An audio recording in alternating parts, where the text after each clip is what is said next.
जंगल के उस हिस्से में कोई कान नहीं था और इसी सन्नाटे का फायदा उठाते हुए आरोपियों ने जो किया वह मानव सभ्यता के लिए कलंक है। महिलाओं को जबरन कपड़े उतारने पर मजबूर किया गया, विरोध करने पर पीठ पर डंडों से मारा गया, बाल खींचे गए, चेहरे पर सिगरेट से जलाए गए, उनके शरीर पर चाकू की धार से निशान छोड़े गए जैसे वे कोई चीज हों। उन्हें पेड़ों से बांधकर बारी बारी से सामूहिक बलात्कार किया गया। 6 घंटे का नरक। जब जंगल चीख पड़ा था वह जून की दोपहर थी, कोचांग गांव के पास का घना जंगल। सूरज सिर पर था, लेकिन पेड़ों की छांव में एक साजिश पक रही थी। बंदूकधारी आए, शांत स्कूल परिसर को चीरते हुए। कलाकारों की टोली कुछ समझ पाती, उससे पहले उन्हें जंगल की ओर हाँका गया। 3 पुरुषों को अलग कर दिया गया, शायद इसलिए क्योंकि उन्हें केवल गवाह बनाना था। असली निशाना थी वे 5 महिलाएं, जिनके चेहरे पर समाज को बदलने का जज्बा था। जंगल में घुसते ही उनके चेहरे डर से सफेद पड़ गए थे। रास्ता धूल भरा था और पेड़ों के पीछे अंधेरा धीरे धीरे गहराने लगा। और फिर वहां शुरू हुआ वह अध्याय जिसे इंसान की हैवानियत कहने में भी शर्म आती है। एक एक कर उनके कपड़े फाड़े गए, उन्हें जमीन पर घसीटा गया, कांटों और पत्थरों पर नंगे बदन पटक दिया गया।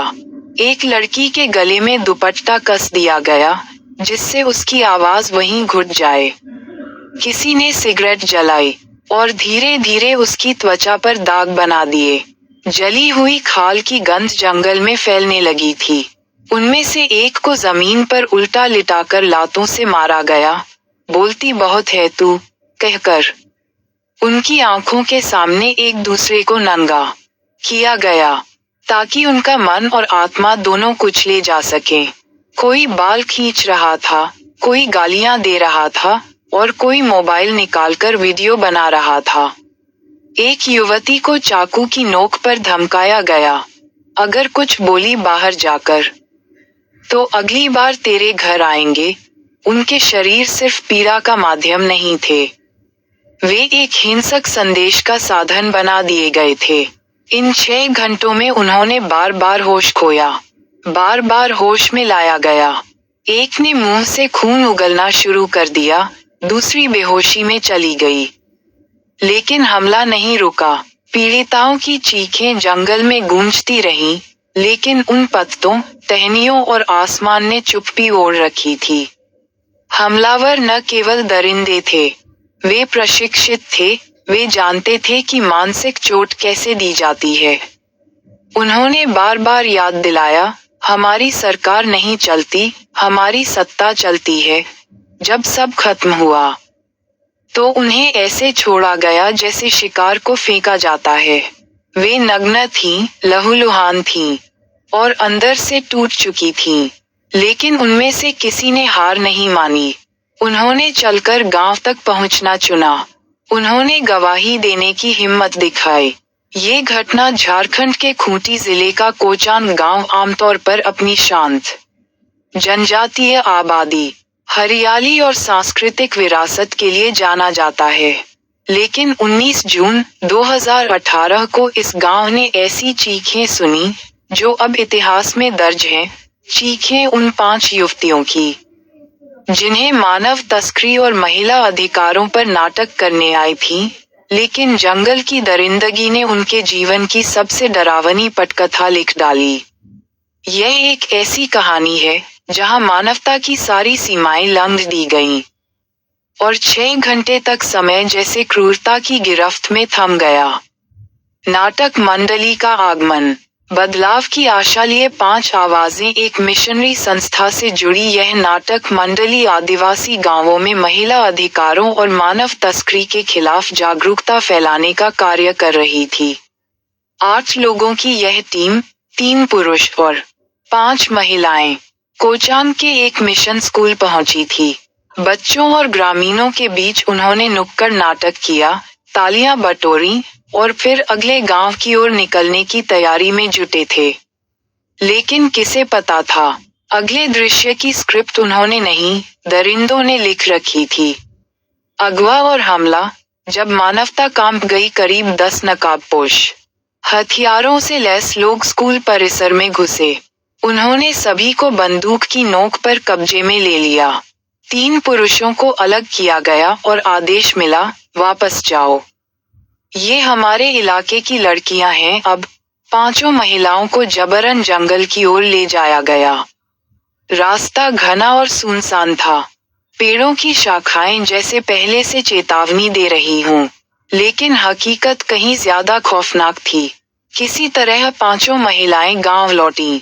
उनके शरीर पर घाव, खून और डर के निशान थे। पुलिस ने तेजी से मेडिकल जांच करवाई। सभी के साथ बलात्कार की पुष्टि हुई। तत्काल 6 आरोपियों को गिरफ्तार किया गया। घटना में फादर अल्फांसो आंधी की संदिग्ध भूमिका उजागर हुई, जिसने नाटक मंडली को बुलाया था। अदालती कार्यवाही। न्याय की कठिन राह। मामला खूंटी जिला अदालत में चला। पीड़िताओं की एक जैसी सशक्त गवाही और वीडियो सबूतों ने आरोपियों को बचने नहीं दिया। 2019 में सभी 6 आरोपियों को आजीवन कारावास की सजा मिली।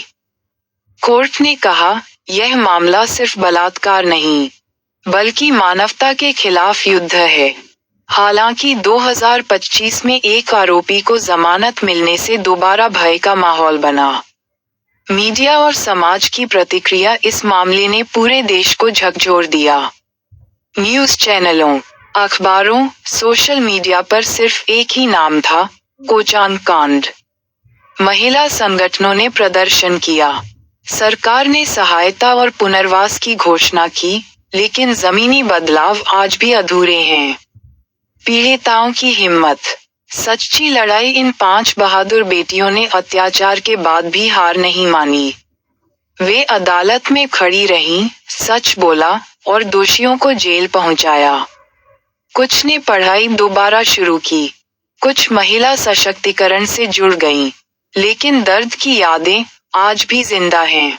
समाज का आईना और सवाल, क्या आदिवासी महिलाओं की सुरक्षा अब भी उपेक्षित है?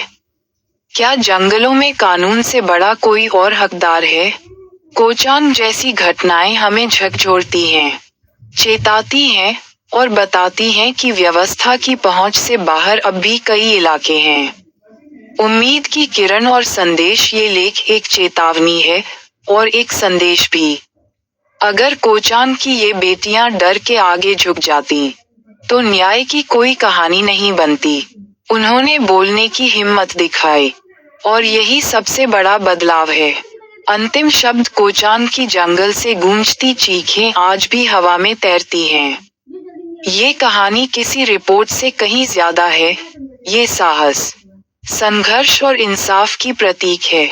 अब ये हम सबकी जिम्मेदारी है कि हम सिर्फ निंदा न करें, संवेदना से आगे बढ़ें और एक ऐसा समाज बनाएं जहां किसी लड़की को जंगल में डरकर नहीं, निर्भय होकर चलना नसीब हो।